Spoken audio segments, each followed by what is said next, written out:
6. Oh.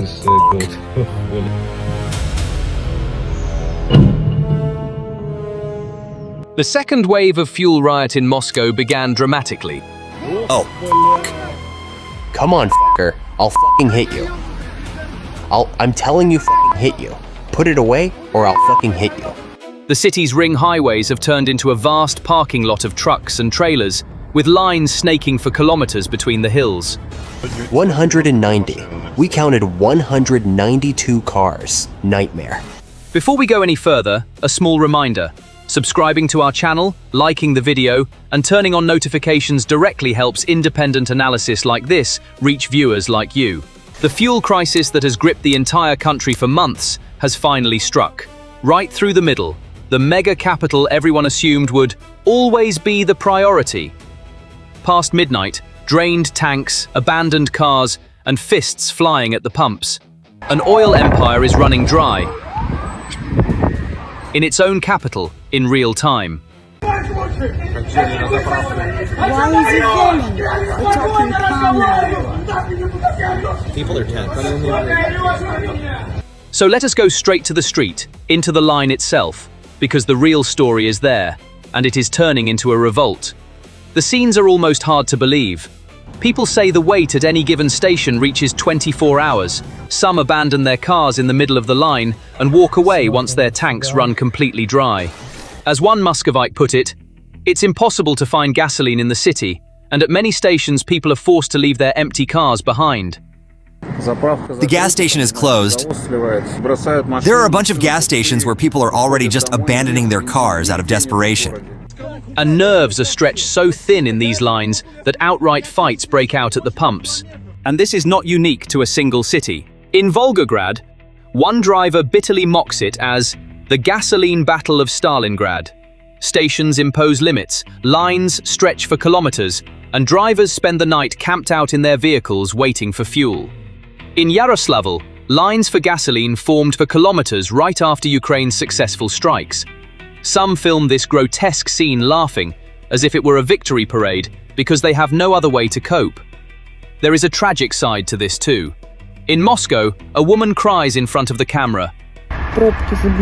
In short, the realities of 26.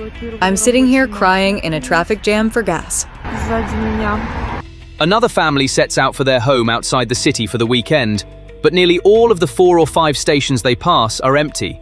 At only one do they find fuel, and only the lowest octane kind. People ask helplessly, Maybe someone knows what is happening with the fuel. Where is the fuel? Now let us step back and look at the whole map, because Moscow is only the most visible point of this fire. The numbers are chilling. By mid-August, across all of Russia, gasoline could be found at fewer than 3 in 10 stations. Only a week earlier, that figure was nearly 4 in 10, and it collapsed within days. This is not even the first wave of the crisis. The first shortage began in May, and by July had spread across nearly the whole country. Once the regime temporarily calmed things with export bans and imports, everyone relaxed. But Ukraine's new wave of strikes in early August reversed everything, and this crisis, which even Russian media call a second wave, is hitting harder than the first. Today, some form of rationing is in place almost everywhere in the country.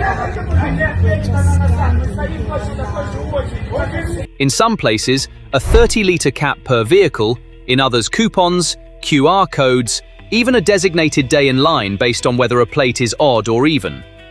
According to independent sources, long lines formed in at least 19 regions and sales were restricted. Just 2 weeks after Ukraine's new campaign began, nearly the entire country was affected. What the fuck? Did I lie to you or something? To some observers, Get the fuck this outta is a here, mass you eruption of bastard. anger that has cornered the Kremlin and could mark a turning point in the war. The queues have become boxing rings. Ordinary people are coming to blows over a single tank of fuel, climbing onto cars in desperation and kicking them, pounding on the windows. The regime's response was a panicked crisis management. The Kremlin tasked its competition authority with monitoring prices, and that body quickly opened more than 41 investigations against oil companies. But while the official average price was shown at 77 rubles, in some regions, gasoline had already climbed above 100 rubles. A state could no longer control either the price or the availability of the most basic good it produces. A shared line from a Crimea resident sums up the siege. No ferry, no bridge, no fuel, no bus, no plane, no train, and Moscow is silent. Crimea being hit this hard is no coincidence either. An annexed symbol, the base of the Black Sea Fleet, one of Moscow's most sensitive spots. For the civilian life of such a strategic place to effectively stop multiplies the political weight of the crisis. And those left without fuel aren't meeting this with passive resignation. The logic of the anger can be summed up in a single sentence. If I can't have it, neither can you. Panic itself is also fueling the crisis. As news of temporary shutdowns at some facilities pushed drivers toward bulk buying, everyone tried to fill their tank to the last drop, and the shortage turned into a self-feeding spiral. Apps that track fuel availability show pumps across the country flipping, one by one, to an empty sign. The first striking stop is the country's second-largest city, St. Petersburg. At stations around the city, drivers faced sales limits ranging from 50 to 95 litres per vehicle. The reason is clear. The fuel from the refinery that feeds the city, and that has repeatedly been a target of Ukrainian drones, now has to be trucked in from much farther away. In other words, the empire's second heart is straining to the same rhythm. Heading south, the picture grows even worse. In Sochi, Russia's most prized resort coast, the fuel situation was declared critical.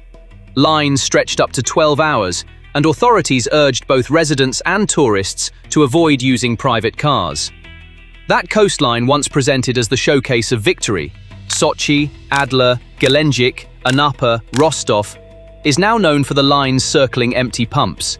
The brawl in the queue has become the crisis's new normal. And when desperation crosses a threshold, people no longer just wait in line. They start to hunt. The first new profession the crisis spawned was fuel piracy. Those who drill into parked cars' tanks and siphon out the fuel resell it on the black market at many times the price. It spread so widely that in the hardest-hit regions, leaving a car unattended now means risking finding its tank drained. But it didn't stop at parked cars.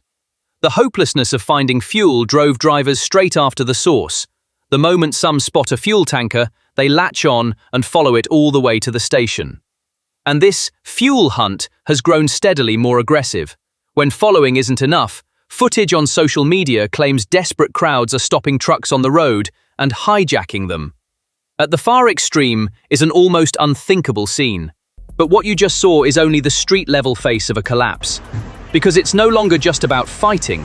The tanks of parked cars are being drilled and siphoned, fuel trucks are being stopped on the road, and in some places a tanker is being taken hostage. We'll see each of these in a moment, but the picture already emerging is this. All of Russian society is beginning to unravel. Now I'll show you the line for gas. This is Moscow, in the Lyublino district. Lublin Street, Rosneft gas station. Look, they're waiting for a gas truck. It's early evening. Look, all the cars are still there. I'm riding a scooter. And the crisis now reaches far beyond fuel, straight to the dinner table. The refinery strikes have begun to leave even motor oil in short supply, and low-grade fuel is doubling how often it must be changed. Worse still, the crisis has spilled over to the stores. A partial shortage of fresh goods has appeared in Moscow. In one observer's words, "There's no need to even bomb anymore. They simply can't deliver food." And ahead of us lies September's harvest season.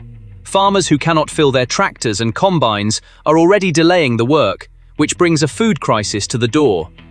Mother Earth, how immense you are. We lived our lives, grew our wheat, fed our children. And now what? Putin's Russia is being shaken by a quiet disaster, not at the front, but in its own fields. There is no diesel fuel to harvest this wheat.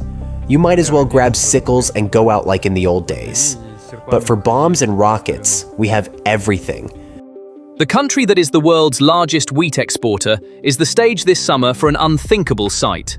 Ripened grain rotting on the stalk because there's no fuel to harvest it. And farmers choosing to leave their crop in the field rather than bring it in. Because harvesting now means a loss, not a profit.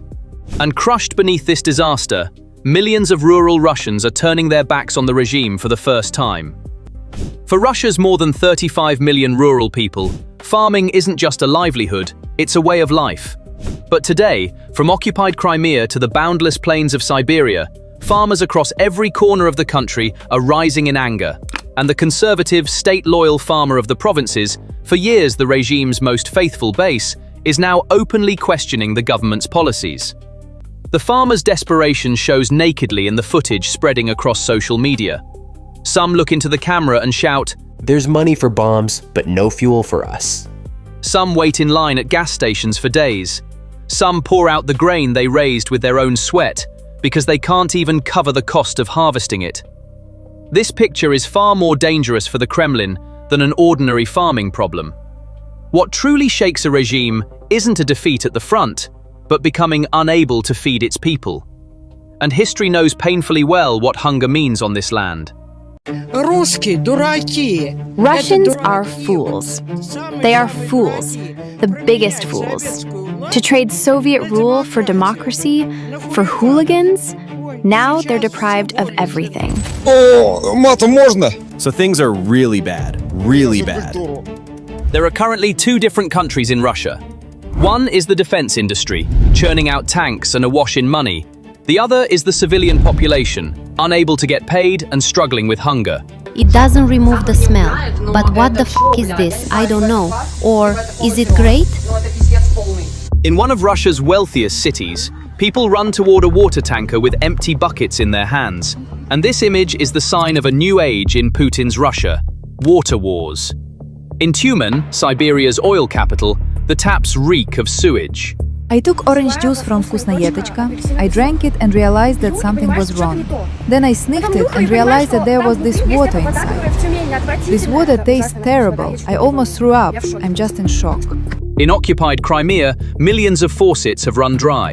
In Donbass, cities go for days without water. Even in Russia's own border towns, the water is being cut. In the north, nature strikes. In the south, war.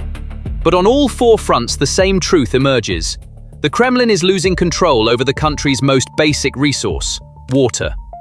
Горводоканал promised to deliver water today to 14 Farman Salmanov Street by 5 o'clock. It's 7 and there's still no water.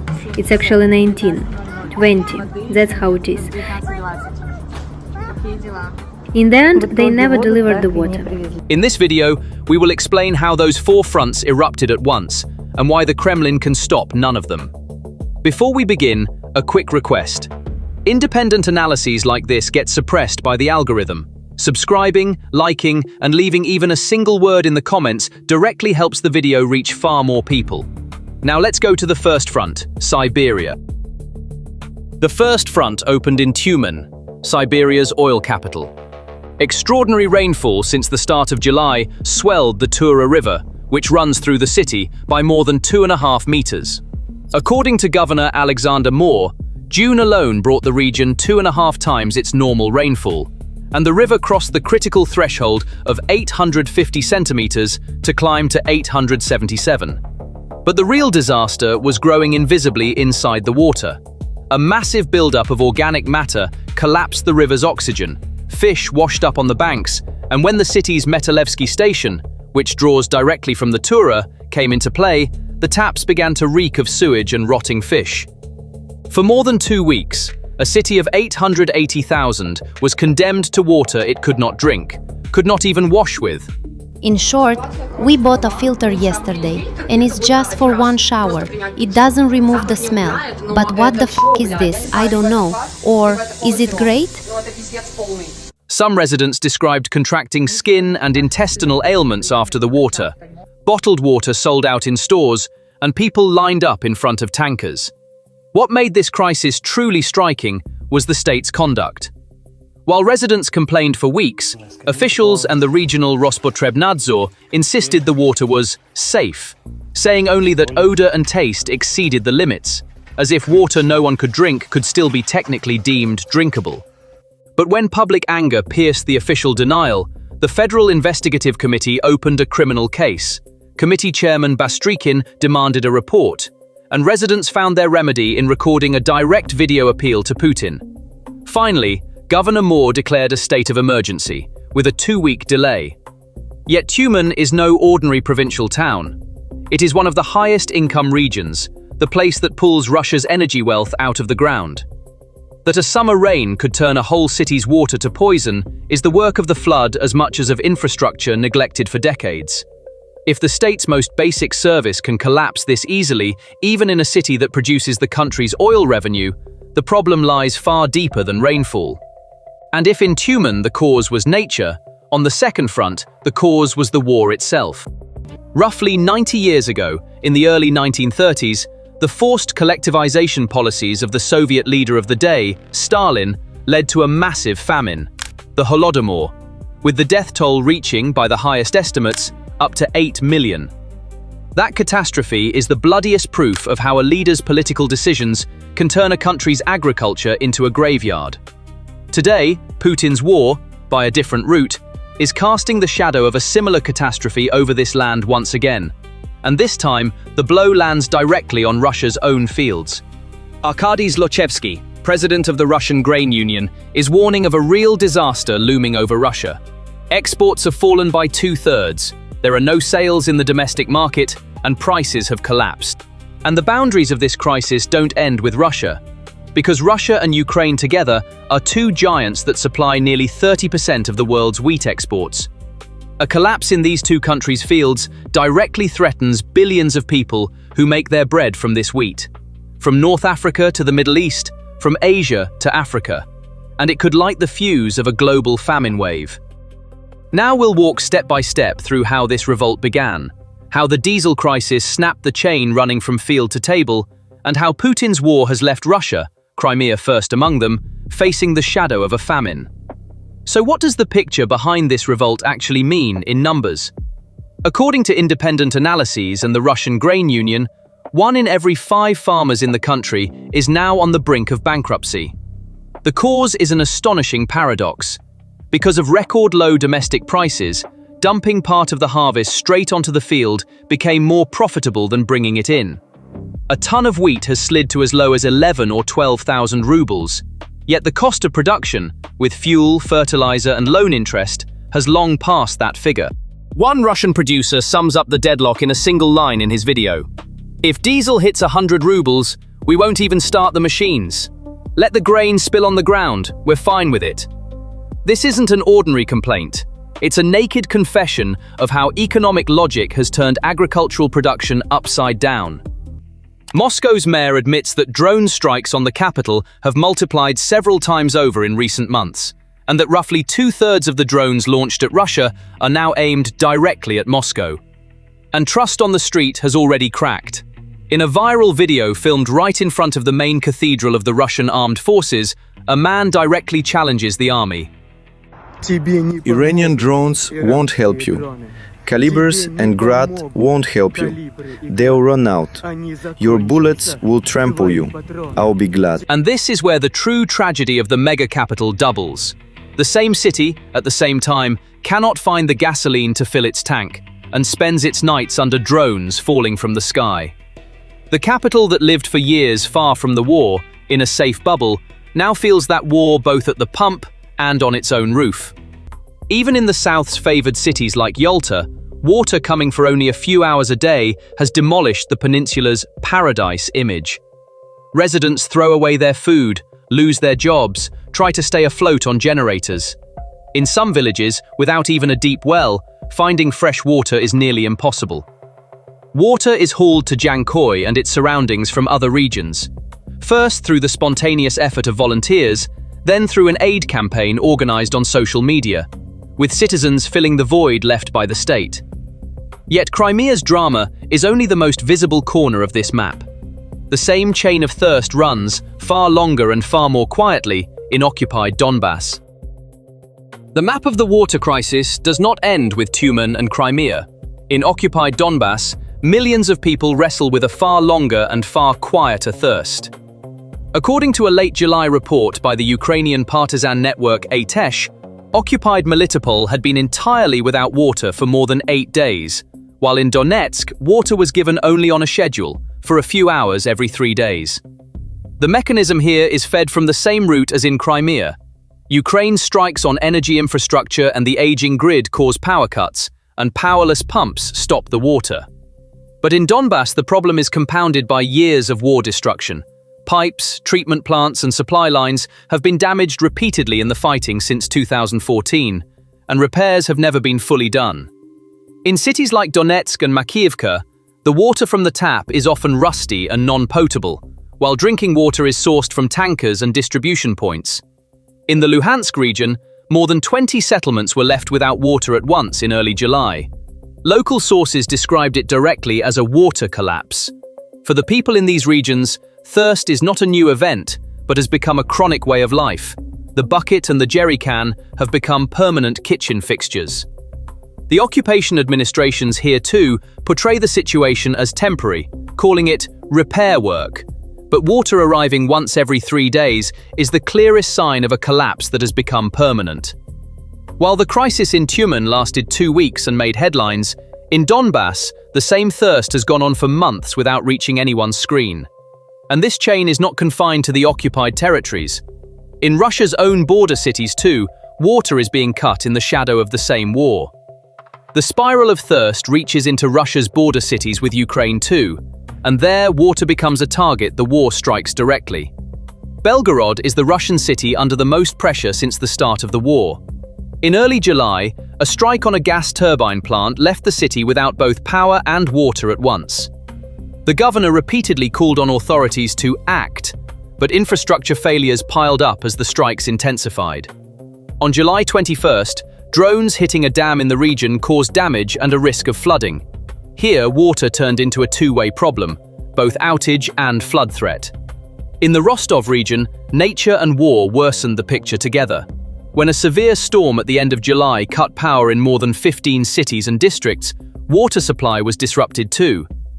Though the outages in these cities do not last as long as in Tyumen or Crimea, the pattern is the same. A fragile infrastructure, an external blow landing on top of it, and the thirst that follows.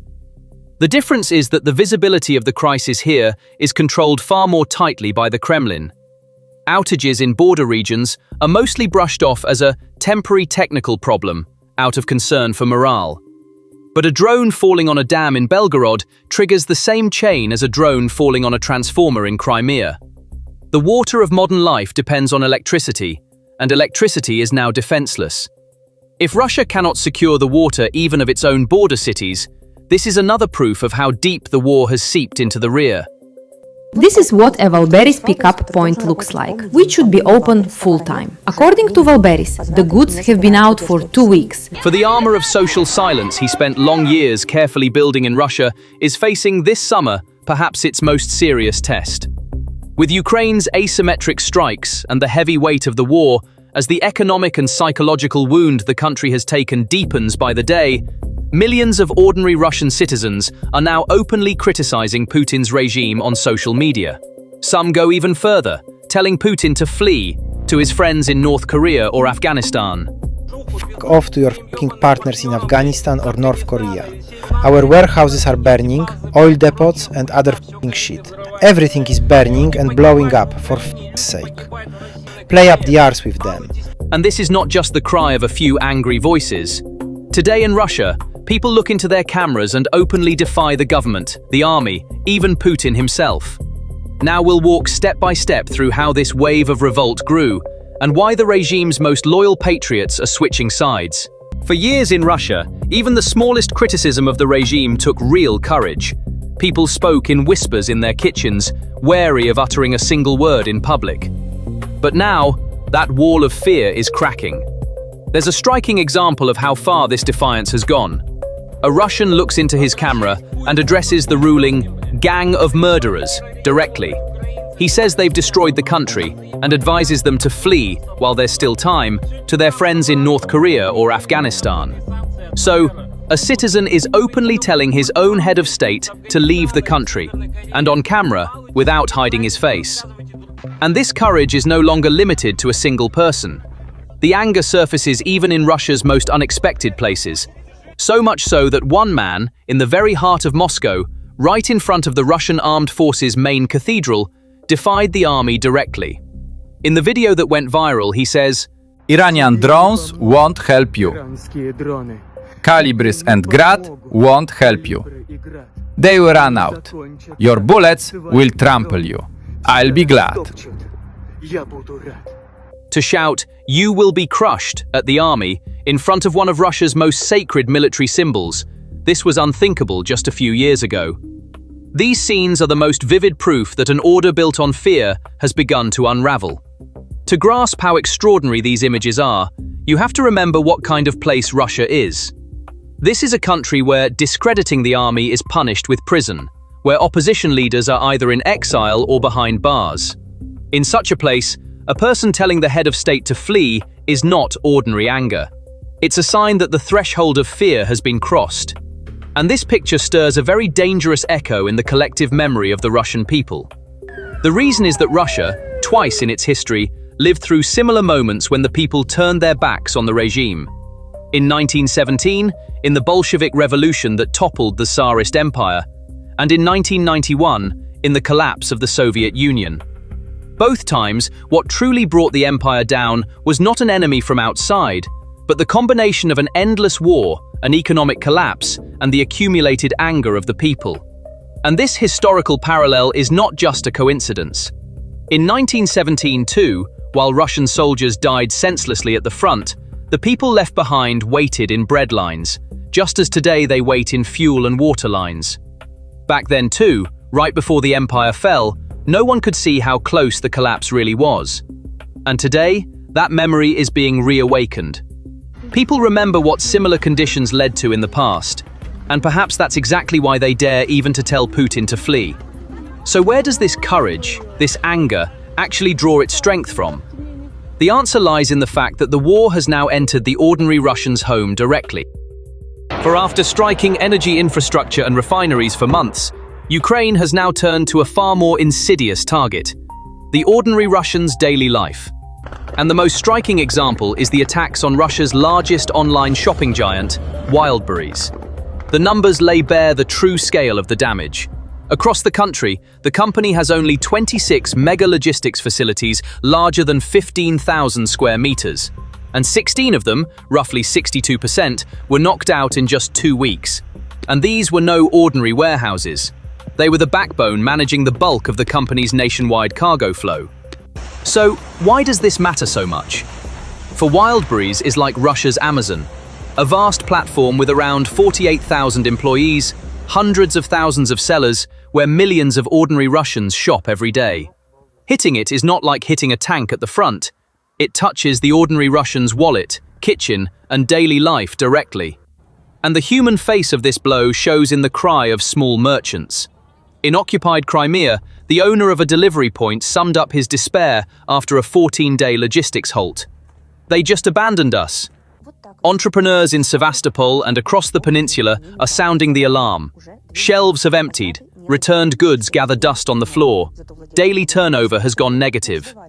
And the head office, instead of helping these merchants, sends out circulars ordering them not to contact the media, trying to mute their voices rather than solve the problem.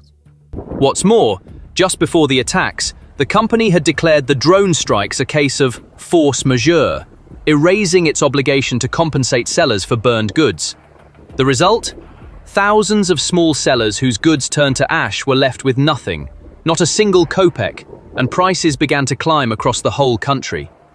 But the psychological impact of this blow is even greater than the material loss. For, to an ordinary Russian, this platform was a part of the normal life the war hadn't touched, a place they entered every day where they felt order still worked. The empty shelves and dust-covered returns stirred a far more unsettling question in people's minds.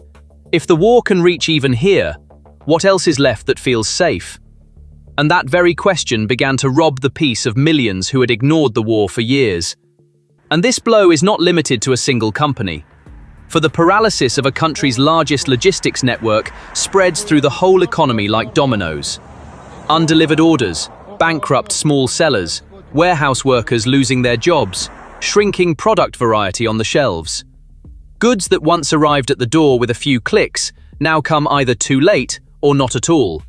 And every delayed delivery reminds the ordinary Russian that the war is no longer abstract news, but a part of their own daily life. For Ukraine, strikes on refineries rose 11-fold in the first half of 2026 compared to the same period a year earlier, and the result was a fuel crisis spreading across the whole country. The scale of this crisis is breathtaking. According to one analysis, by July, nearly all of Russia's 83 regions were facing fuel shortages. This directly affected 50 million people, roughly 35% of the population. In occupied Crimea, the situation grew so severe that the administration declared a state of emergency and halted fuel sales to civilians entirely. Prices shot up to unbelievable levels.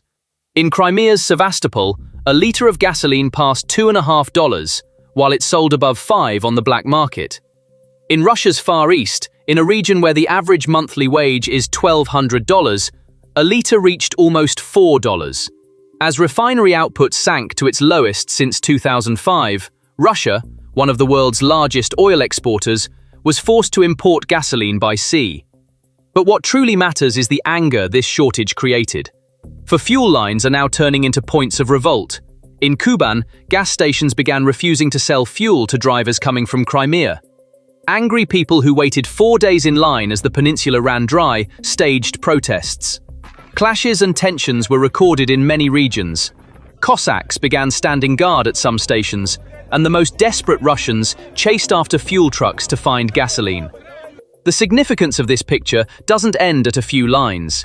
For gasoline is like the bloodstream of a modern economy. Without fuel, the harvest can't be gathered, the truck can't carry goods to stores, an ambulance with an empty tank can't reach its patient. Invisibly, the whole country's wheels slow down, and people begin to pay the price of this in their most basic needs, in food, in transport, in health. And what these revolts reveal runs far deeper. Unfortunately, we decided to leave Crimea temporarily. Lack of electricity, together with the lack of water, the lack of propane gas for the stove. For people who wait 4 days in a fuel line and then stage a protest have set fear aside. In a country like Russia, where even the smallest protest is harshly crushed, people openly taking to the streets is an extraordinary development. And this anger comes from the very group the regime worries about least: apolitical, ordinary drivers. This picture lays bare Russia's most sensitive point. When a state cannot control even the fuel lines spreading in every direction, it loses the most concrete pillar of its authority. For Ukraine's strikes on refineries also created an unexpected and terrible side effect: the poisoning of Russia's fresh water sources. The most striking example is unfolding in Tyumen, considered the oil capital of Western Siberia. In this city of 800,000, for 2 months, a river carrying sewage and rotting animal carcasses mixed completely into the main drinking water network. The smell grew so unbearable that thousands of people left the city. After weeks of pleading, the local administration could only bring in water tankers from another region, but just a few runs for a city of 800,000. And this is no isolated event. Toxic oil waste leaking from refineries has polluted fresh water sources across the country, from Moscow to Siberia. On the Yenisei, one of Siberia's great rivers, residents complained of a rainbow-colored oil film on the surface and a sharp smell of gasoline. Reports from various regions paint the same picture: chemical odors, lifeless fish, rivers changing color. Think about it. Russia is one of the countries with the world's richest natural resources. Yet today, in that country's oil capital, people line up with jerry cans for a single clean glass of water. For years, the Kremlin made its citizens this promise: obey us, and we'll give you a stable, safe, modern life. But when people in a country are wrestling with a problem the world solved 200 years ago, access to clean water, that promise has long since gone bankrupt. And the political power of water is even greater than fuels. For a person can live without a car, but not without water.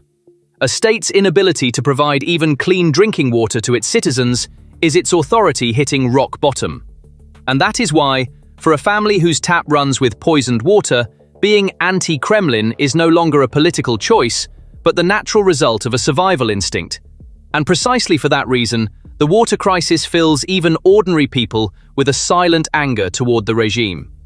For the real alarm bells for Putin ring not from war opponents, but from his own propaganda army, the pro-war Z bloggers. Нихуя у нас там в стране творится, ёпта. Я думаю, с Борисом надо прощаться. Блядь, мне нравится вот это. У нас захуячили 184. For years, these figures were the war's most fervent defenders. But in recent months, their rhetoric has changed at the root. They now criticize not just the army's command, but the war itself, and sometimes even its very architect. From niche frontline bloggers to giant channels with millions of subscribers, dozens of voyenkors write the same thing. The Russian offensive has stalled, the command hides the real losses, and while officials steal and rest in vacation retreats, soldiers are being lost at the front. Let's start with the scale of the crisis, because most people can't imagine how bad it is. Restrictions have now spread to almost the entire country. 78 of 83 regions have gone to rationing. Only 5 remain untouched. And by the Financial Times analysis, this crisis is directly hitting 50 million people, roughly a third of the population. To put it in the language of numbers, this means a colossal mass of 50 to 70 million people, nearly half the country's population, left alone with fuel shortages, queues, and mounting anger. And how deep a collapse this figure describes, you only need to hear from a Russian's own mouth. A man who set out to see for himself whether the crisis had really hit the country freezes at what he finds. All the oil refineries are destroyed. And how long will it take for them to be restored? For them to resume their work? Oil refining in general? For them to get this gasoline and diesel fuel? How long it will take is unknown. So, terrible times like these lie ahead for us. It has a counterpart in city after city on the map. In Putin's own hometown of St. Petersburg, fuel depots at the port are ablaze, while right beside them, the gasoline queue stretches for kilometers. A scene almost symbolic of the crisis. And this is no ordinary province. Moscow and St. Petersburg alone hold nearly a quarter of the country's population, Russia's 2 most privileged and most sheltered metropolises. The Kremlin's ability, for 4 years, to make the war look like something happening far away to someone else depended precisely on protecting this shop window. Now the glass of that window is cracking. The form of the rationing varies by place too. In some regions, odd even days by license plate. In others, a limited number of liters per vehicle. In Belgorod, acting Governor Shuvayev announced he was lowering the purchase cap to 30 liters and warned openly, "This is only the beginning." In the southern towns of Kaliningrad, fuel tankers haven't been able to get through for a week and a half. Even the buses have ground to a halt, and diesel has climbed to 159 rubles a litre. Kaliningrad too is no ordinary region, an exclave surrounded by NATO countries and cut off from the Russian mainland, Moscow's forward outpost on the Baltic. For a place this strategic to run dry, shows the crisis touches not only the economy, but a security question as well.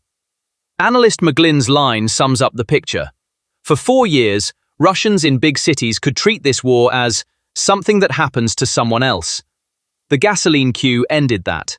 And this desperation is spilling out in ugly forms. In Crimea, the situation is harshest. From June 21st, all sales to individuals and businesses were halted.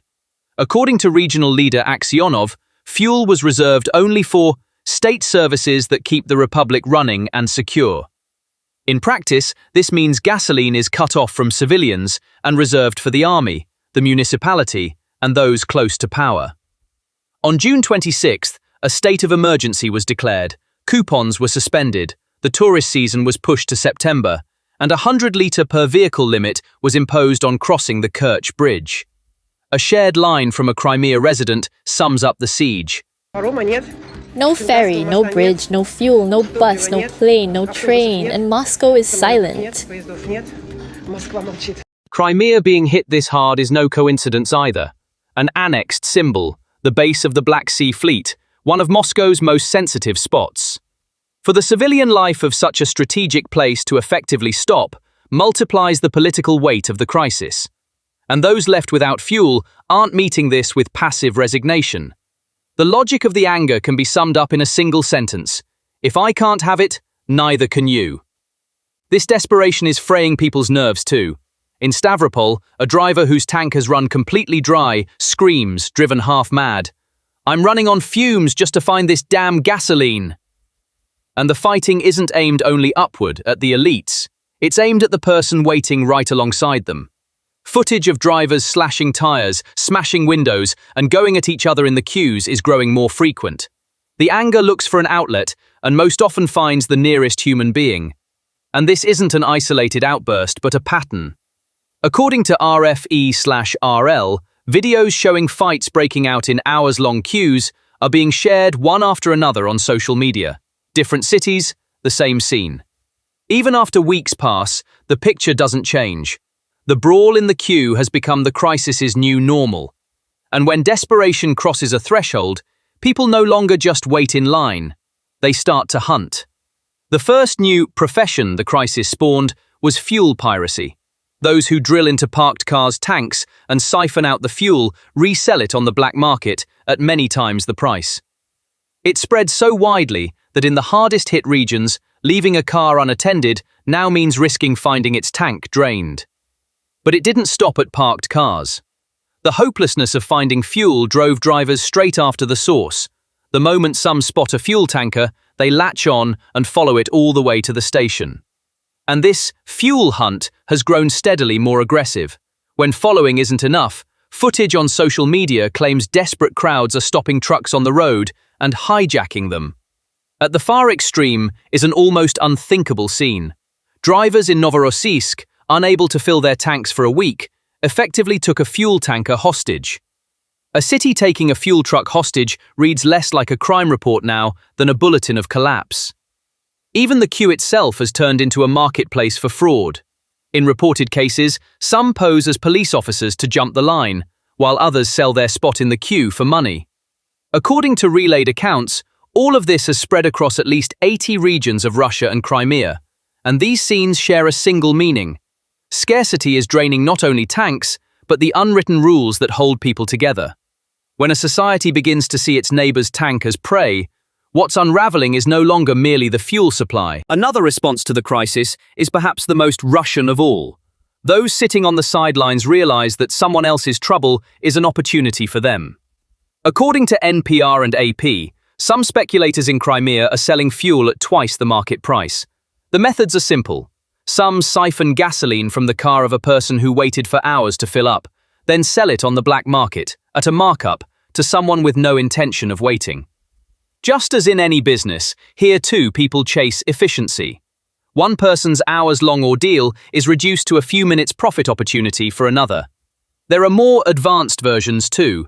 Some drivers have modified their vehicles to look like they're filling a normal tank, while actually filling hidden jerrycans to sell. In under a month, a brand new profession has emerged. Ways to make money by stealing from your neighbor. How solidarity is dissolving is laid bare by a shared comment from a Muscovite. He complains that soldiers are dying at the front while he wastes time in a queue, proposes as a solution that we should be given free gasoline, and adds, everyone outside Moscow and St. Petersburg can go to hell. So the crisis is consuming not just fuel, but the feeling of us. The center writes off the periphery, the driver the next in line, the neighbor the neighbor. This is no surprise for Russia. It's actually a small-scale rerun of how the country's richest men, the oligarchs, built their power. As the Soviet Union collapsed, those who grasped how the system worked seized state assets, meant to be shared equally with the people, for a pittance. Those men knew they were wrecking their own society but didn't care. Their only concern was their own wealth. Today's small-scale rerun at the edge of the queue carries the same morality. This instinct is also a clue to why Russia still lags behind many modern countries. When short-term individual gain overrides the common good, society weakens. So what is the state doing? The classic move, passing the problem to the next guy. Putin admitted the crisis. Problems persist for drivers and businesses. Finding the right grade of gasoline isn't always easy, he said. But he immediately added, not critical, temporary. When a leader who sweeps everything under the rug so much as names a problem, it's usually a sign of how big that problem is. And the authorities' method for calming the tension in the queues is chilling. To push more product onto the market, they lowered the standard. Euro 3 gasoline was permitted instead of Euro 5 through the end of the year. The result shows up in mechanics' videos. Low-quality fuel is damaging engines. Russian auto services have begun recording a sharp rise in requests from drivers reporting breakdowns after filling up with low-quality gasoline. Expensive repairs to fuel systems and engines are on the way. So in the short term, the pressure eases a little. In the long term, the damage grows. And this time, the bill is paid directly by the driver. This is a classic pattern, muffling the complaint in the short term at the cost of creating a bigger problem for yourself in the long term. Throughout the war, this was Putin's answer to nearly every problem, thinking about the lifespan of his own rule, not of society. Russia has shut its doors too. Gasoline and jet fuel exports are banned through the end of July. A diesel ban is on the table. It's trying to close the gap with imports from Belarus and India. Halting its own exports is itself an admission. One of the world's largest fuel sellers is now struggling to find enough gasoline for its own citizens. But the real issue is that this time, the old cards are used up. Something similar happened last year, and Moscow used nearly every tool it had to recover. Last time's recipe, dumping the shortfall on neighboring countries, isn't working now. That capacity has already been maxed out for months. The root problem is this. Ukraine is getting better and better at hitting Russian refineries. By some assessments, this drone campaign has knocked out roughly 30% of Russia's refining capacity. The numbers show it most clearly. According to Reuters, the refinery in the capital probably can't be repaired until 2027. 80% of the country's largest refinery's capacity is offline, with no estimate even for when it will recover. The damage is now cumulative. Each new daily blow lands on top of older ones left unrepaired. This is exactly why the crisis erupted so fast. The refinery network was already loaded with accumulated damage, and demand could only be met through the summer. When summer came and consumption peaked, Ukraine launched its biggest wave of strikes, and everything jammed at once. On top of that, there aren't enough spare parts or technical staff to bring these plants back quickly. The China option is a trap in itself. Russia has to sell crude to China cheap and buy the same product back refined at a high price, losing on both transactions. And the infrastructure doesn't even allow Russia to import all its needs from China. And that's why a diesel crisis in Russia's fields directly concerns the tables of millions of people on entirely different continents. In the Kremlin, they call this the two-speed economy. But in reality, it's pure economic cannibalism. The war machine is devouring the civilian economy to survive. Companies are falling like dominoes. Bankruptcies have increased by 25%. This economic tsunami has shattered Putin's war economy lie on the streets of Moscow. Listen carefully to these words. We've become poorer because prices keep rising, but incomes aren't increasing. I even lost my job. The Russian people are absolutely right to say this. Because in Russia, things are no longer just expensive, they're unaffordable. Cucumbers have become more expensive than meat.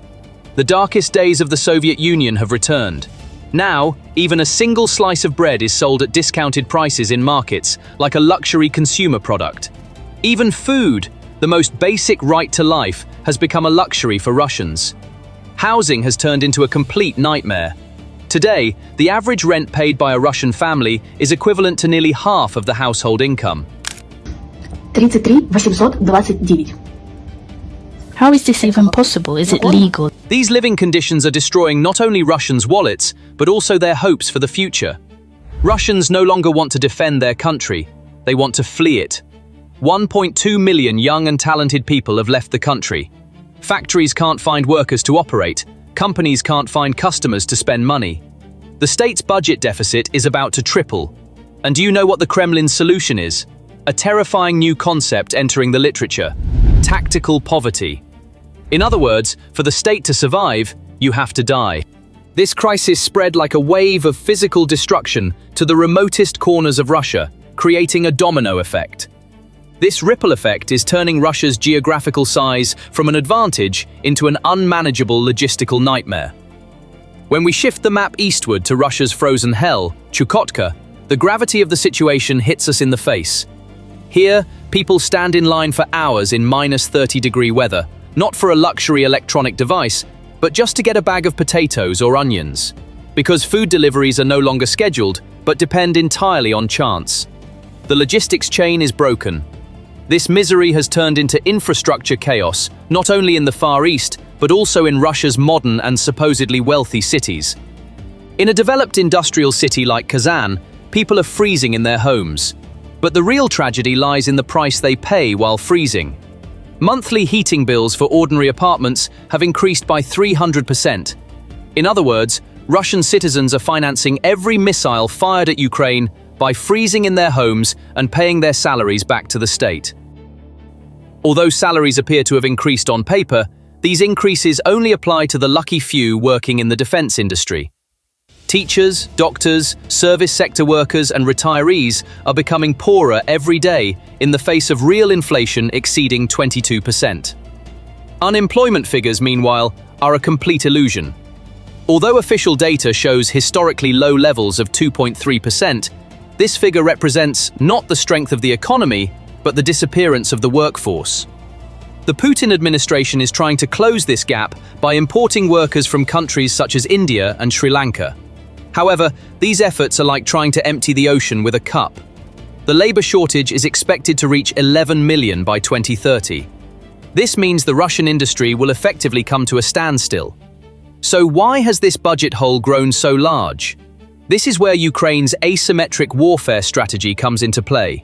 Ukraine's long-range UAVs target not only Russia's tanks, but also the cash flow of its economy, namely its refineries. The cost of systematic attacks on Russian oil refineries has exceeded 1 trillion rubles in repair costs alone. However, the real damage lies in the unseen areas. These attacks caused insurance companies to flee the Russian energy sector. Uninsured tankers, undeliverable oil, and lost market share. This situation created an irreparable hole in Russia's federal budget. Russian regions closed 2025 with a deficit of 1.5 trillion rubles. This is a record for the last 20 years. This budget deficit means that the Kremlin can no longer finance the regions. With no money coming from Moscow, local governments are declaring bankruptcy. Water pumps are stopping, pipes are bursting, roads are collapsing. The economy will recover in some way. Destroyed buildings will be repaired, burst pipes will be replaced. However, there is no turning back from the strategic collapse Russia is currently experiencing. Because Russia is losing not money or concrete, but its future, its people. This is the biggest and most lasting blow to Putin's Russia: demographic apocalypse. Since the war began, 1.3 million people, Russia's most educated, talented and productive population, have left the country. This is not just a wave of migration, it is the brain drain of a country. Engineers, doctors, IT specialists, all gone. Those who remain are either sent to their deaths at the front or struggle to survive in tactical poverty. Russia has entered a demographic incubation process. Factories cannot find qualified workers to operate, companies cannot find customers to spend their money on. According to Ukrainian intelligence reports and Western analyses, by the end of 2026, this trajectory will drag Russia into an even deeper Soviet-style erosion than in the 1990s. This loss of human resources is creating a strategic checkmate position: the rise of regional feudalism. Moscow's no free money stance and a regional budget deficit of 1.5 trillion rubles are undermining the central structure of the Russian Federation. Regions rich in resources, such as Tatarstan, Yakutia or Chechnya, are beginning to question sending their own money to Moscow's war fund. The question, why is Moscow fighting while we go hungry, is moving beyond whispered discussions behind closed doors and turning into passive resistance by local governments. This is Russia's silent disintegration. Putin's iron fist may not be enough to hold the regions together with an empty treasury. Moreover, the implicit social contract Putin had with the Russian people is now shattered. This contract was simple. Give me political obedience, and I will provide you with stability and security. However, with power plants being bombed in Belgorod, people freezing in Kazan, and bread being sold by the slice in markets, this contract has been devastated. Stability is gone. Security is gone. All that remains is fear and the demand for obedience.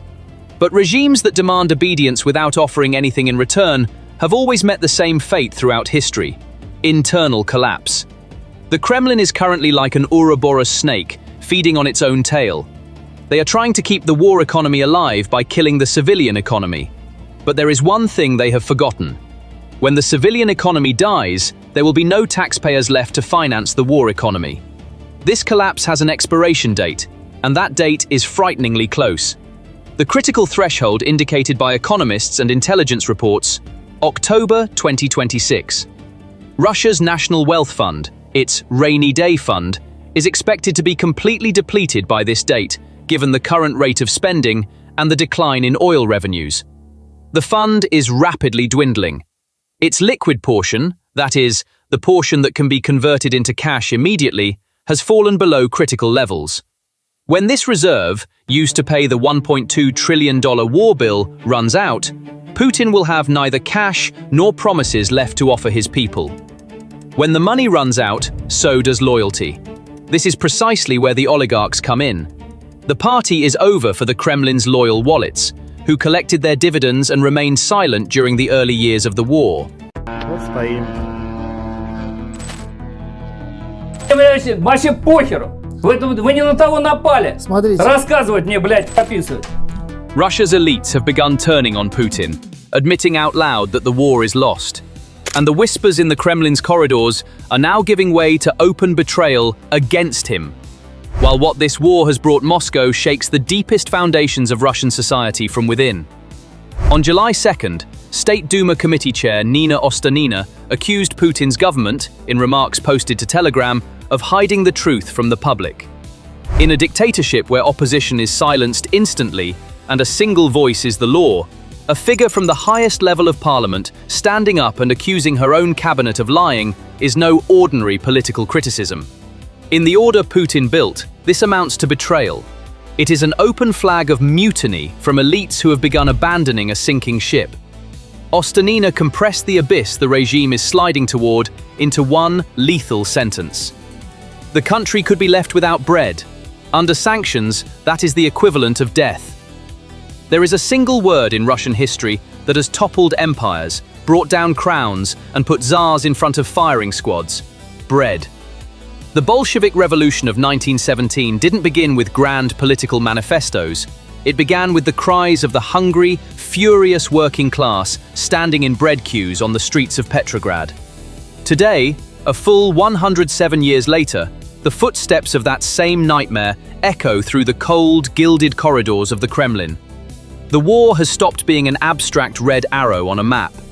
It has come down directly into the kitchen of the Russian working class, into their wallets, and all the way to Putin's chair. So why have the regime's elites suddenly started abandoning ship and turning the bill on one another? They know exactly what the scent of betrayal is, the sound of an approaching popular revolt. This admission shows that the war has left the distant front-line headline behind and reached the supermarket shelf and the bank queue. We'll trace how far this admission reaches, from the pump to the harvest, from the harvest to the bank, and on to the ballot box. But first, a small request. The algorithm has been suppressing independent analysis like this, and the video isn't reaching the people it should. Subscribing, liking, and leaving even a single word in the comments helps us break through it. It takes seconds. Now let's look at exactly what that admission contained. Ostanina's warning is not an angry outburst thrown out before an election. It is a concrete alarm. By her account, nearly a third of Russia's largest refineries are out of action. The Deputy Prime Minister and the ministers responsible aren't describing the situation honestly, and no emergency plan exists. Putin, meanwhile, waves the same crisis away in public as not critical. So while the Kremlin transmits the message that there is no problem, the regime's own lawmaker declares that same picture a disaster. It matters to grasp that this is no ordinary opposition salvo. Duma elections come in September, and Ostanina openly hinted that this fuel and bread problem could cost certain officials their seats. The crisis has stopped being purely economic and turned into a direct political threat.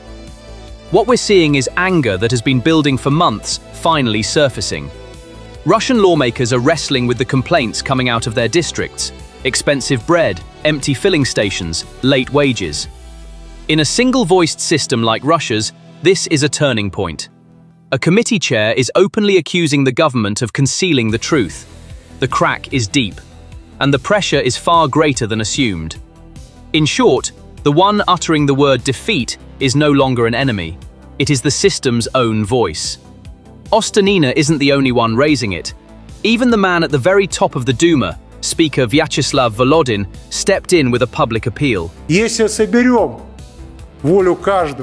we unite everyone's will into a single will, we will prevail. We all understand that the collective West is against us. We must proceed on that basis and not give them any excuse, or let them look for one. We'll handle the problems at gas stations just as we've handled other problems.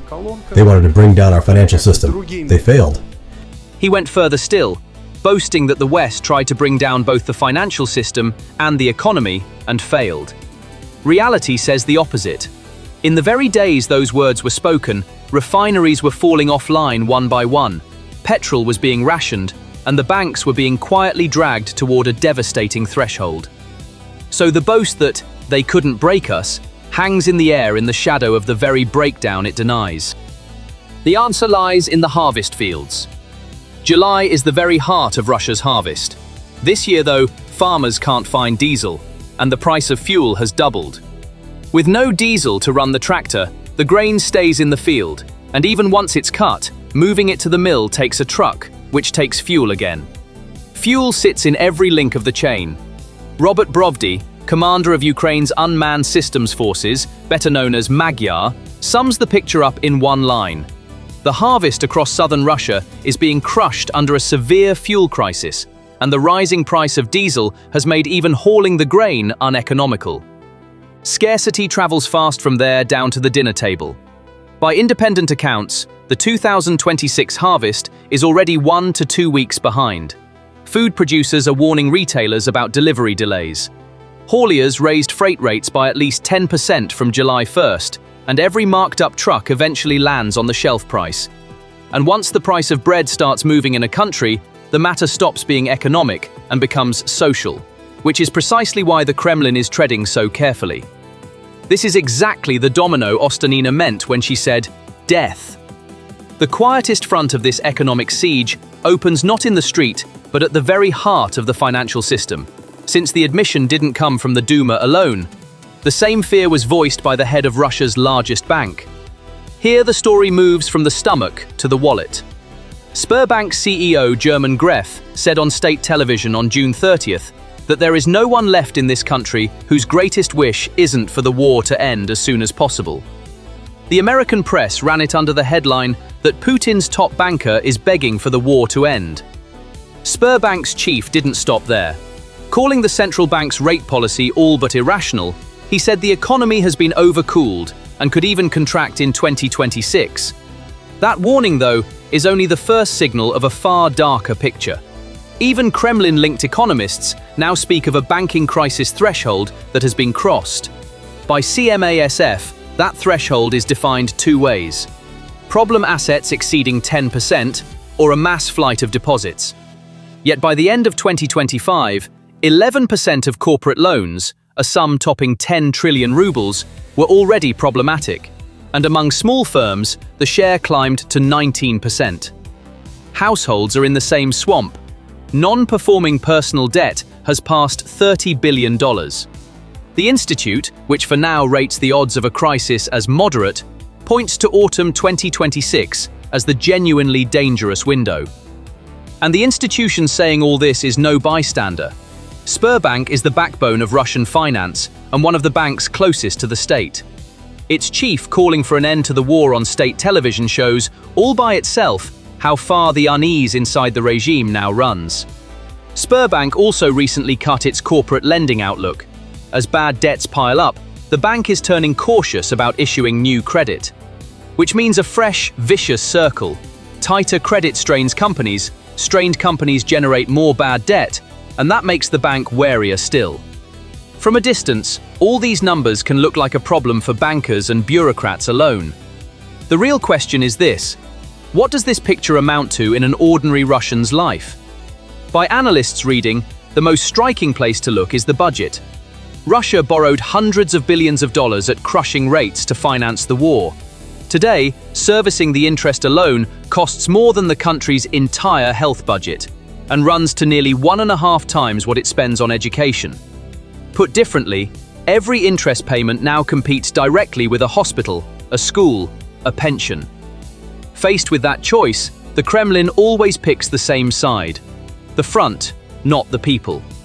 Which is why the war has reached the Russian family's dinner table. People know it now not from the news, but from their own kitchens.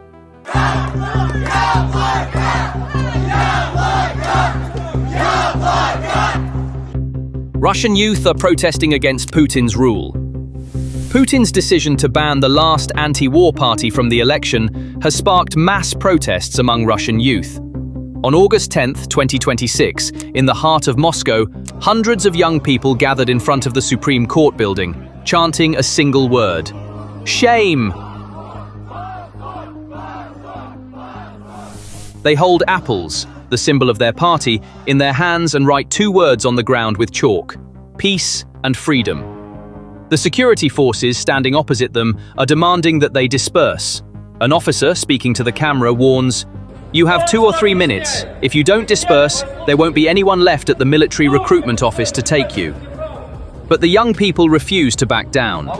This scene, one that has been virtually unseen on the streets of Russia for over 4 years, reappeared on August 10, 2026. And this scene in Moscow is sparking a new awakening among Russian youth, and even among the older generation that supports Putin. To understand how this situation came to be, and what it's forcing the Kremlin to do ahead of the election, we must first look at those young people outside the courthouse, and the party that was erased from the ballot. But first, we have a small request. Independent analyses of warfare and geostrategy like this have recently been suppressed by algorithms, preventing the video from reaching many people who might be interested. Subscribing, liking the video, and leaving even a single word in the comments directly helps us overcome this suppression. Now, let's return to that square. At first glance, this appears to be a limited reaction to a single party being excluded from the election. In reality, this scene is merely the first frame of a much larger picture, showing how, with weeks to go before the election, a government is clinging to power at any cost, and how the gap between it and the people is widening. Just as in the protests at the beginning of 2022, the people are once again rising up against the war. The crowd in the footage consists mostly of young people. They have gathered on the street where the Supreme Court is located. Flags in hand, their faces show an angry determination. As the decision is made to exclude a political party from the election, they are there to bear witness to this moment. To understand why this scene is so striking, one must look at Russia's past 4 years. Following the outbreak of the war, the space for demonstrations and dissent within the country was gradually narrowed. Public protests largely disappeared, and dissenting voices were either forced into exile or silenced. That is why the sight of these young people gathering in the heart of Moscow today and shouting, "Shame!" is not just another news story. It is a rare and powerful scene. This is not yet a crowd filling the squares, but its significance lies not in its size, but in the very place where it has emerged. After 4 years of silence, this voice rising once again in the heart of Russia's most tightly controlled city carries far greater significance, as a first spark, than its symbolic weight alone suggests.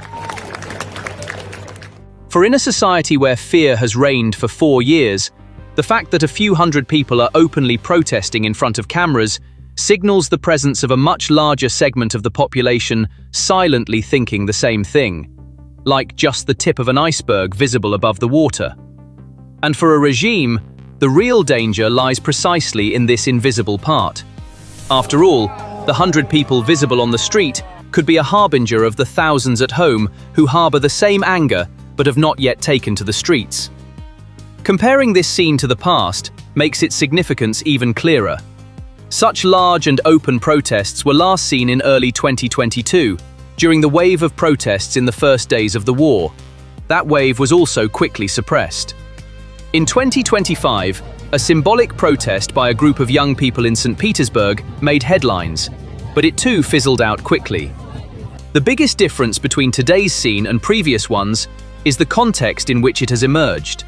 This time, the protest comes just weeks before the election, and at a time when the cost of the war is being felt much more tangibly in daily life.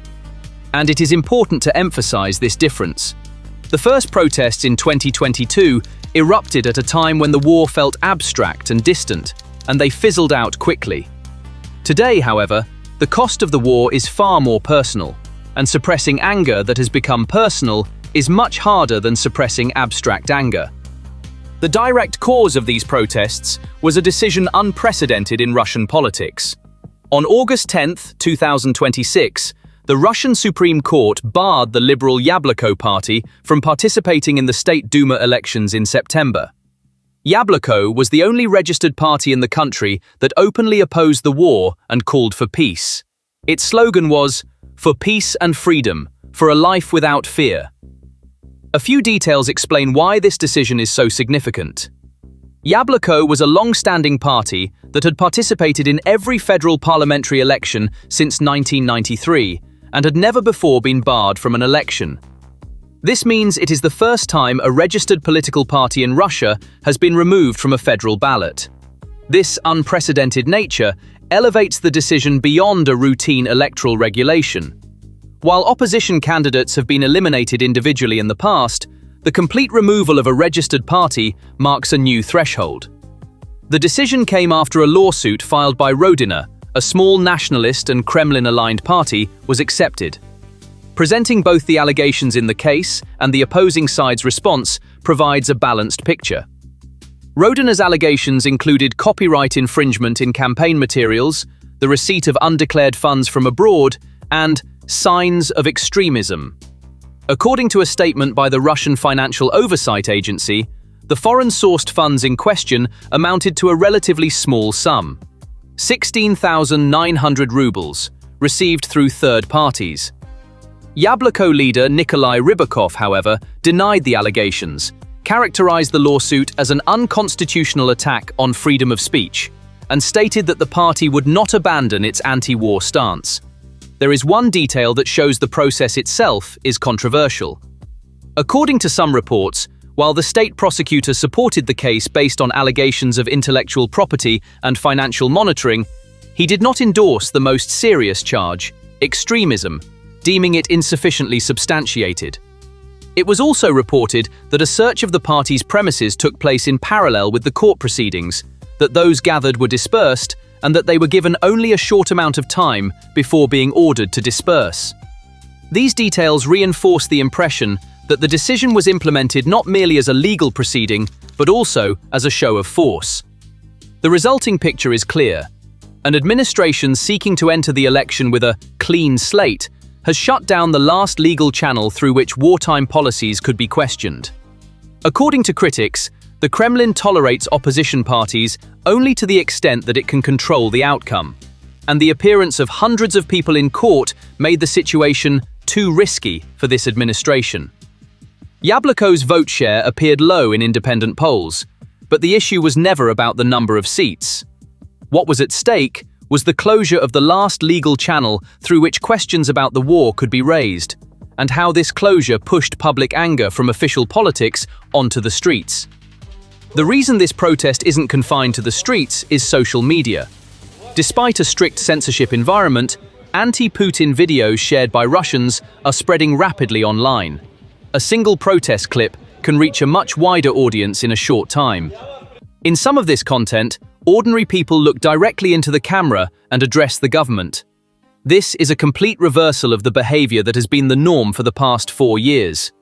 During that time, appearing on camera to directly target the government carried serious risks and was therefore extremely rare. One of the most widely shared videos was a lengthy speech by a Moscow resident. This person describes his fear that the war might reach Russian soil and, in summary, says the following.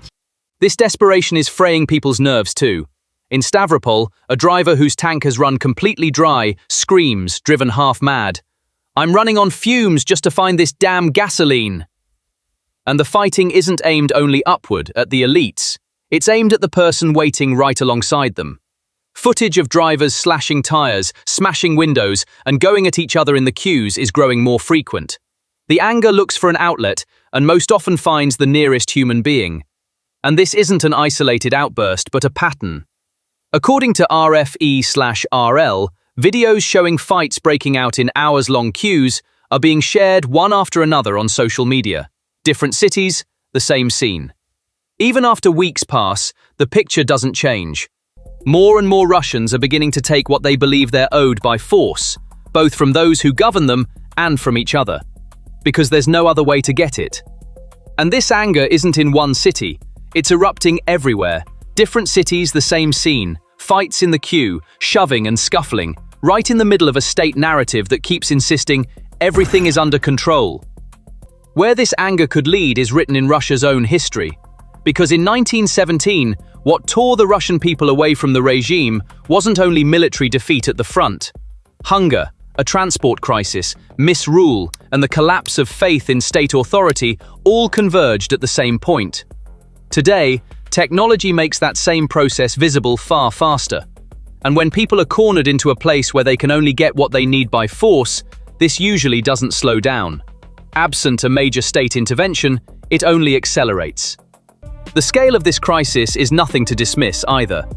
While the number of registered peasant farmer enterprises and agricultural entrepreneurs reaches 200,000, those taking the heaviest blow are exactly the small and mid-sized operations that carry the bulk of Russia's grain production. These operations have neither the capital to stockpile fuel nor the credit to buy it up front. So the crisis spreads outward from the most fragile link. And at the source of this threat lies a single vital shortage: diesel fuel. At the root of the farmers' hardship lies a strategic move by Ukraine. For months, Ukrainian drones striking Russia's oil refineries drove diesel output down sharply. And this blow left farmers without fuel right in the middle of the harvest season. The numbers show the scale of the strikes. According to one analysis, Ukraine hit Russian refineries at least 194 times in the first half of 2026, 11 times more than the previous year. The result was refinery output falling to its lowest level in more than 20 years, and fuel rationing spreading to more than 55 of Russia's regions. Behind these strikes is a deliberate Ukrainian strategy. This campaign, which Kyiv calls long-range sanctions, aims not to gain ground at the front, but to collapse the engine of the war, the Russian economy, from within. A refinery is the heart of a modern army and of modern agriculture alike. Hitting it means stopping the tank and the tractor at once. And that's why, when this strategy struck right at harvest season, its impact multiplied. The counterpart in the field is devastating. A combine harvester burns up to 300 liters of fuel in a single shift. But gas stations have set limits of 100 or 200 liters per person. A farmer from the Rostov region describes filling his imported tractor out of desperation with a low-quality, engine-wrecking diesel at 130 rubles a litre, twice last year's price, which then ruins the machine. In short, the farmer either goes without fuel or sacrifices his machine to the bad fuel he can find. Just how dire the situation is shows in the scene in the Kuban region. Farmers spend the night at stations waiting for fuel tankers to arrive. Diesel can now be found only along the major federal highways. The state even banned diesel exports to boost domestic supply, but even that wasn't enough to close the gap in the middle of harvest season. Because the source of the problem wasn't a link in the supply chain, but production itself, the struck refineries. But what makes this crisis truly frightening is that the snapping of a single link collapses the whole chain. A Russian farmer explains that chain to his countrymen in plain words. No fuel means no harvest. No harvest means no animal feed. No feed means no meat and no milk. So a fire at a refinery reaches, months later, all the way to the meat, the milk, and the bread on an ordinary family's table. And that's why a diesel crisis is really the first step of a food crisis advancing in silence. And the weakest link in this chain is the harvest itself, racing against time. In farming, timing is everything. And this year, the Russian farmer is in a losing race against both time and the lack of fuel. According to a well-known agricultural analyst, once grain ripens, the harvest must be completed within 1 to 10 days. Otherwise, the grain begins to spill from the stalk. And if rain comes, the machines can't enter the field at all. Yet because of the fuel shortage, the harvest is far behind last year. As of early July, the area reaped stood at nearly a third of the same period a year earlier. At the center of the crisis are Russia's southern regions, considered its grain basket: Rostov, Krasnodar, and Stavropol. These three regions alone account for roughly a fifth of the country's total grain harvest. In Rostov, which gathers around 10 million tons of grain a year, farmers speak of possibly losing as much as 15% of this year's harvest. In Krasnodar, the extra fuel cost falling on farmers this year is estimated to reach 14 billion rubles, that is, $180 million. This picture leaves the farmer facing a merciless dilemma. On one hand, the ripening grain spills from the stalk with each passing day. That narrow 1 to 10 day window is closing fast. On the other, the fuel to do that harvest is either missing or bad enough to wreck the machine. The farmer is caught between losing his crop and losing his machine. And both ends of this dilemma lead, in the end, to the same place: a lost harvest. And the problem isn't limited to the south. In Samara, ripened grain waits in the field, but no one is harvesting it. In Siberia's spring wheat regions, drought and the fuel problem combine to multiply the harvest risk. The most striking part is the state's attempt to ignore this picture. Officials long put out the message that there's enough fuel. But in the end, even the agriculture minister had to admit that some farmers were going through a rough patch because of fuel shortages. This was a sign that the gulf between the official line and the reality on the ground had become impossible to hide. A balanced view is needed here. That same agricultural analyst also stresses that a weeks-long delay caused by diesel is unlikely. As he sees it, large producers stockpile fuel months in advance, and no one enters a harvest with zero reserves. One official forecast even says Russia could break its post-Soviet record this year, with 114 to 116 million tons of wheat. But this is exactly what's tragic. Even a record harvest means nothing to a hungry stomach if it can't be pulled from the field or sold. And the biggest cause of that blockage plays out on a second front, after the field, at sea. Russian grain's gateway to the world is the Sea of Azov and the Black Sea. And this summer, that gateway largely closed. Ukraine's naval drones effectively halted commercial grain traffic in the Sea of Azov and the Kerch Strait from mid-July onward. Let's start with the scale of the crisis, because most people can't imagine how bad it is. Restrictions have now spread to almost the entire country. 78 of 83 regions have gone to rationing. Only 5 remain untouched. And by the Financial Times analysis, this crisis is directly hitting 50 million people, roughly a third of the population. To put it in the language of numbers, this means a colossal mass of 50 to 70 million people, nearly half the country's population, left alone with fuel shortages, queues, and mounting anger. And how deep a collapse this figure describes, you only need to hear from a Russian's own mouth. A man who set out to see for himself whether the crisis had really hit the country freezes at what he finds. All the oil refineries are destroyed. And how long will it take for them to be restored? For them to resume their work? Oil refining in general? For them to get this gasoline and diesel fuel? How long it will take is unknown. So, terrible times like these lie ahead for us. It has a counterpart in city after city on the map. In Putin's own hometown of St. Petersburg, fuel depots at the port are ablaze, while right beside them, the gasoline queue stretches for kilometers. A scene almost symbolic of the crisis. And this is no ordinary province. Moscow and St. Petersburg alone hold nearly a quarter of the country's population, Russia's 2 most privileged and most sheltered metropolises. The Kremlin's ability, for 4 years, to make the war look like something happening far away to someone else depended precisely on protecting this shop window. Now the glass of that window is cracking. The form of the rationing varies by place too. In some regions, odd even days by license plate. In others, a limited number of liters per vehicle. In Belgorod, acting Governor Shuvayev announced he was lowering the purchase cap to 30 liters and warned openly, "This is only the beginning." In the southern towns of Kaliningrad, fuel tankers haven't been able to get through for a week and a half, Even the buses have ground to a halt, and diesel has climbed to 159 rubles a litre. Kaliningrad too is no ordinary region, an exclave surrounded by NATO countries and cut off from the Russian mainland, Moscow's forward outpost on the Baltic. For a place this strategic to run dry, shows the crisis touches not only the economy, but a security question as well. Analyst McGlynn's line sums up the picture. For 4 years, Russians in big cities could treat this war as something that happens to someone else. The gasoline queue ended that. And this desperation is spilling out in ugly forms.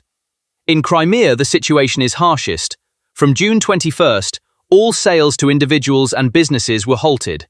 According to regional leader Aksionov, fuel was reserved only for state services that keep the republic running and secure. In practice, this means gasoline is cut off from civilians and reserved for the army, the municipality, and those close to power.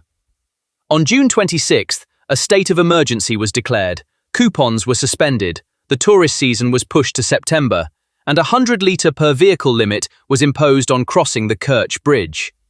Before the special military operation was declared and troops entered Ukraine, there was no such threat to Russian territory. Now, however, he feels anxious even when passing through Moscow.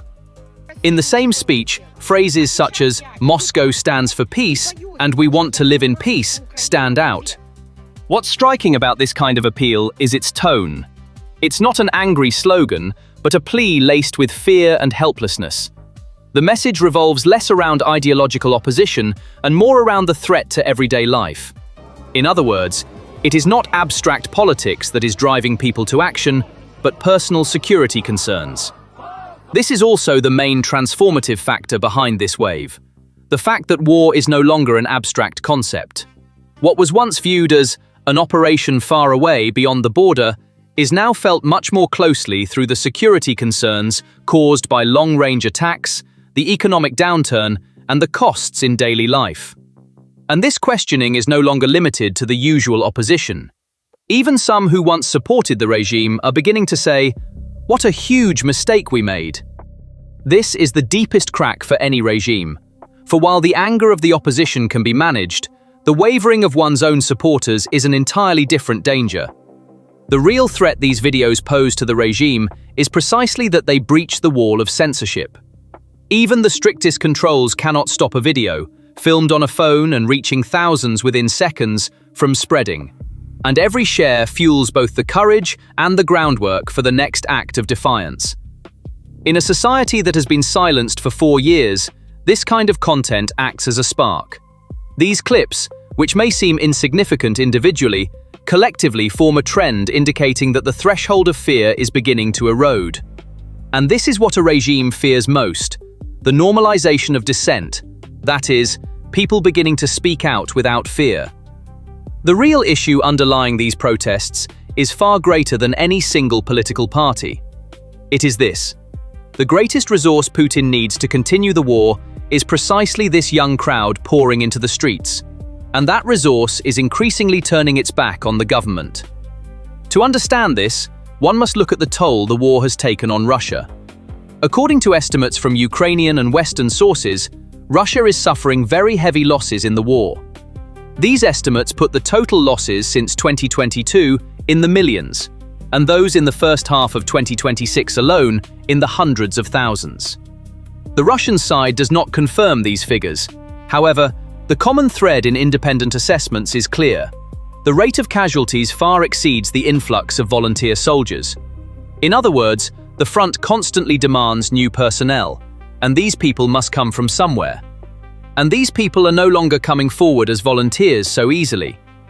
Despite high bonuses and aggressive recruitment campaigns, the number of those willing to join the war remains insufficient to meet the front's needs.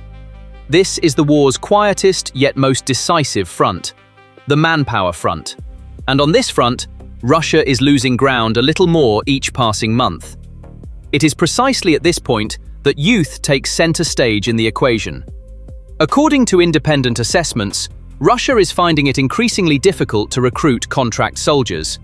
Reports indicate that recruitment targets are not being met, and the bonuses offered to address this are being constantly increased. By August, nearly 56 regions were reportedly offering rewards to those who recruited new soldiers, up from 31 regions a year earlier, with rewards in some places reaching as high as 1 million rubles. At the same time, it is alleged that pressure on universities and workplaces has increased, with quotas set for students to sign contracts.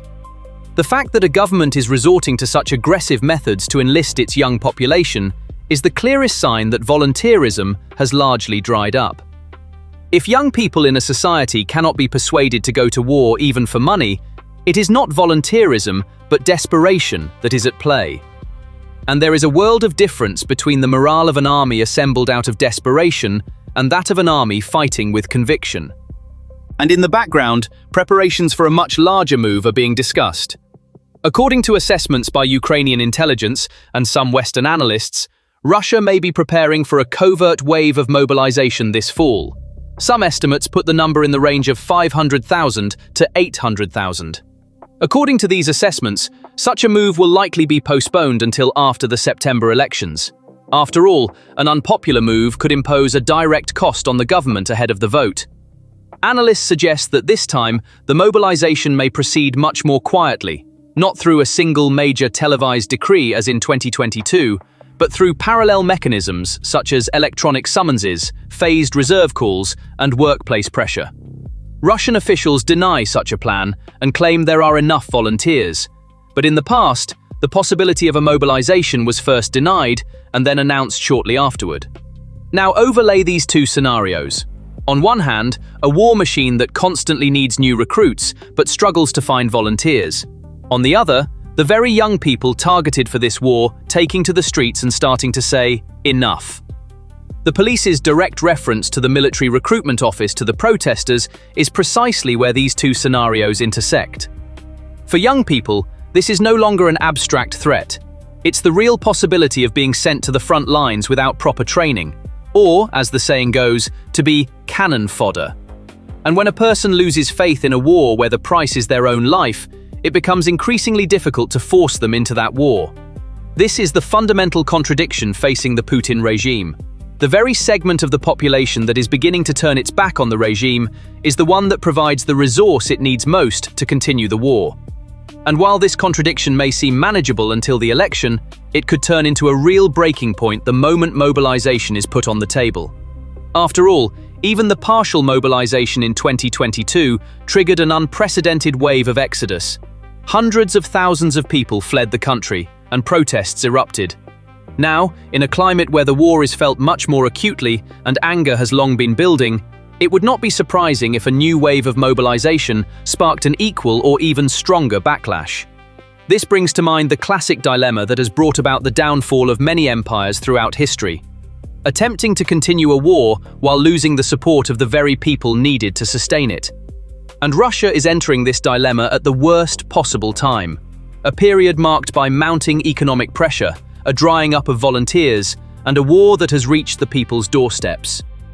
This tension is reflected not only on the streets, but also within Russia's legislative body.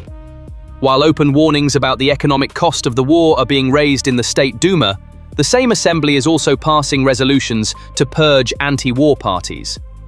The coexistence of these two trends suggests that an invisible divide is forming within the government. Some lawmakers are openly voicing concerns about the burden on the economy.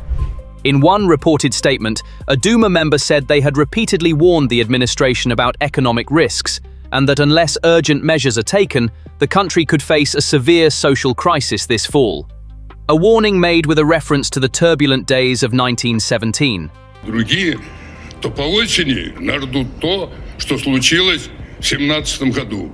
The 1917 reference itself speaks volumes.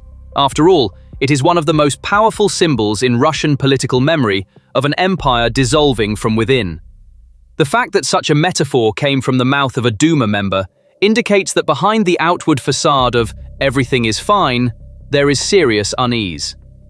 Yabloko's dissolution has further sharpened this picture.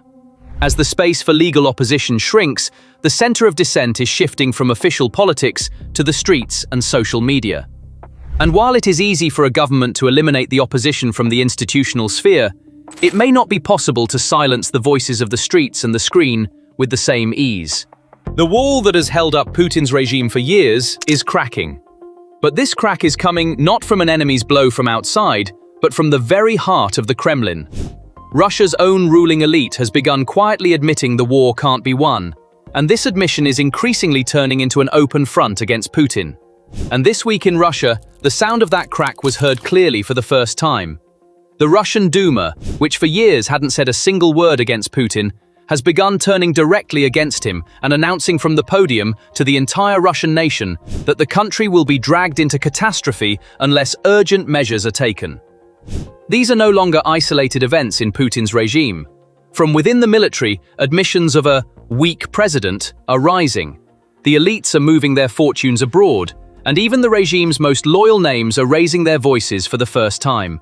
So much so that even the mayor of Moscow, arguably Russia's second most powerful man, is openly rejecting the calls for full mobilization on state television, openly going against Putin. Before we get into the earthquake this crack set off at the very heart of the Kremlin, we have one request. Independent war and geopolitics analysis like this gets suppressed by the algorithm. Subscribing, liking, and leaving a comment directly helps this video reach the people who'd want to see it. Now, let's carry on. The first and most shocking crack came from Russia's parliament, the Duma. For years, the Duma has worked as a kind of silent rubber stamp machine approving the Kremlin's decisions. The voices rising from it were almost always in the direction the government wanted. That's exactly why this week's outburst is so striking. One of the leading figures of the opposition wing in parliament, addressing Putin directly, cried out that the economy was at the edge of a cliff. The message was clear. The leader had been warned repeatedly, 10 times in fact, but hadn't listened, and the first quarter of the year had ended in an utter disaster. This crack isn't limited to the political level either. The same admission is rising, this time from a far more dangerous place, from within Putin's own military. A well-known Russian military analyst in recent days targeted Putin's leadership directly with unusually harsh language. In his view, Putin was now a weak president. And the source of this weakness was the very system he built. According to the analyst, a systematic order of lies constructed over the years had cut the leader off from reality entirely. That is, Putin was hearing not the truths told to him, but what he wanted to hear. This is a leader's most dangerous state, a rule that can't see the country's real condition, lost inside its own propaganda. But there was an even more devastating admission from the same analyst, and it went straight to the heart of Russia's military power. The money is running out, he said. The enormous investment in our submarine fleet is a total deception. Our nuclear submarines don't have combat capability. Consider the weight of this sentence. One of Russia's greatest sources of pride, the strategic submarine program boasted about for decades, was being called a deception from the mouth of a Russian expert. The meaning of this admission goes beyond a single weapons system. For years, the Kremlin sold the world an image of invincible weapons, nuclear submarines, super missiles, intercontinental deterrence. This image was used both to give the public at home a sense of power and to deter the West abroad.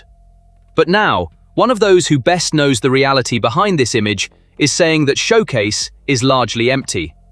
If even the most expensive, most prestigious military projects are nothing but a hollow show, it says a great deal about the true state of Russia's military power. The Duma's warning, the mayor's revolt, the military's admission. Beneath all of these is a much quieter but much more dangerous movement, Russia's elites drifting away from their own leader. The most concrete proof of this break is not in words, but in the movement of money. Part of Russia's ruling elite is quietly moving its fortunes abroad, as preparation for a possible chaos scenario. This is no ordinary investment choice. It's the clearest sign of a loss of confidence. When people fear the ship will sink, they begin to save their valuables. And right now, Russia's wealthiest names are doing exactly that. So much so that this unease is even said to have created a fear of revolt at the very top of the regime. This break has names too. The head of the country's largest bank, a name once among Putin's closest economic advisors, is reported to have called for ending the conflict, citing the damage the war is doing to the economy. That a name this high in Russia's financial world wants the war stopped shows, on its own, that the regime's economic wing no longer believes in this war. The unease has crossed Russia's borders too. A Central Asian head of state, in a meeting with Putin, openly called on him to freeze the conflict. He implied the war no longer has any meaning. This is a sign that even a leader in Moscow's traditional sphere of influence no longer trusts the Kremlin's strength as before. And this loss of confidence showed itself even in the most unexpected place. One of the Kremlin's most loyal propagandists all but broke down on a television broadcast, admitting the war was at a hard point, and speaking of the need to evacuate hundreds of thousands of people from border regions. The point where all these cracks converge leaves Putin facing an impossible choice. And this choice forms the regime's most vulnerable spot. On one side is the pressure for a full mobilization to close the manpower and money gap at the front.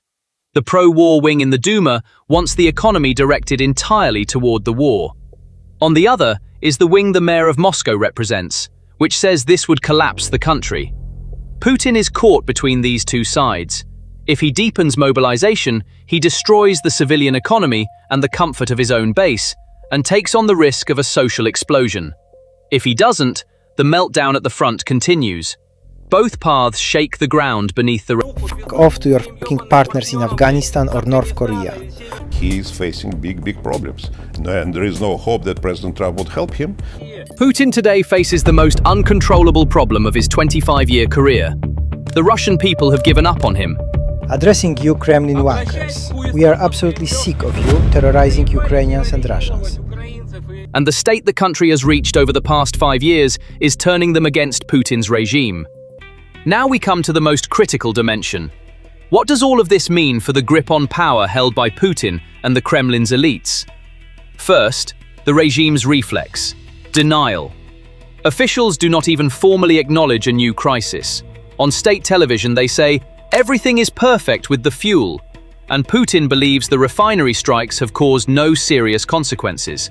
What is more, those who openly complain about the shortage have started to be prosecuted. And the rawest example of the denial activist was hospitalized on the day after Putin was to visit a region.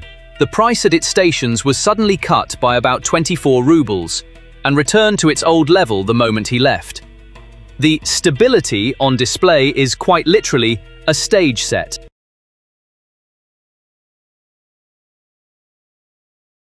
But behind this stage set, the elites themselves are now admitting the collapse. Even one of the Kremlin's most prominent ideologues openly says that, with the growing wave of strikes on Russian soil, anxiety is spreading across the country. A former member of the Russian General Staff, a strategist with a doctorate in military science, warns that the country is on the brink of a socio-political explosion, and that the split within the elites has reached a breaking point. A Russian economic commentator speaks even more directly. The refinery strikes are triggering a flight of money from the banking system, and even the fuel shortage alone is enough to bring the regime down. This flight of capital is also a sign of the crack within the elite. Even figures close to the regime are moving their fortunes to safe havens, while in public it is still said that everything is fine. After all, the most dangerous moment in an autocracy is when the public's anger and the elite's hesitation meet at the same point, and the fuel crisis is feeding both of these veins at once. The same diagnosis is made by those watching from the outside. A seasoned former Western diplomat stresses that Russia is losing soldiers far faster than it can replace them, at the rising cost of Ukraine's strikes, and that the Kremlin cannot win this war. Some Russian dissidents sum it up in a single sentence: the strategy aimed at Moscow has begun to work, because Moscow is finally opening its mind. The sum of these admissions is a striking threshold on its own. In a system that for years swallowed every piece of bad news as a temporary difficulty, now even the regime's own spokespeople, its own ideologues, and its most loyal war commentators can see the crack. And in an autocracy, the most dangerous form of fear is exactly this: those at the very top quietly realizing that things are not going well. Why does this matter so much? After all, cheap and plentiful fuel in a petrostate is part of the silent bargain between the people and the regime. When even the capital itself cannot find gasoline for its cars, that everything is under control narrative falls apart. And the debate now reaches far beyond the gasoline line, straight to the country's future. Some Russians ask openly, why must a country with no roads, with more than 20 million people living in poverty, with frozen wages, occupy other people's lands. Some voice a far deeper fear. If Crimea can change hands through a referendum, who can guarantee that Chechnya or Dagestan will not do the same tomorrow? That character assessment the last Soviet leader, Mikhail Gorbachev, who once brought the country freedom, made of Putin years ago, saying it would end in catastrophe, is coming back to many minds today.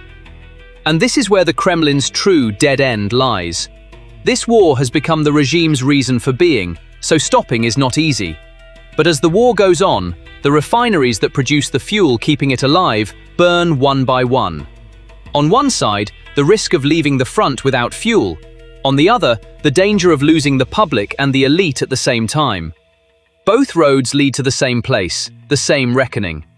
The tanks once said to take Kiev in 3 days cannot today find the fuel to leave the depot. And the residents of the mega capital, promised a rising empire, wait 3 days in line for 30 litres of gasoline, with drones flying overhead no less. An oil giant has accomplished, with its own hands, what sanctions dreamed of for years. With every burning refinery, every drying pump, every furious line, it is consuming itself from within. But the deepest crack is not at the pumps, it is directly beneath the Kremlin. For the first time in a long while, both the ordinary citizen at the bottom and the elite at the top are losing their patience at the same time. And this time, the collapse is being admitted even by the regime's own ideologues. Whether this pressure brings a reckoning, or whether the regime carries on with lower-grade fuel and a higher dose of denial, the coming winter will show. One thing is certain. The true state of an empire is read not in the tales of state television, but in the length of the lines at the capital's gasoline pumps.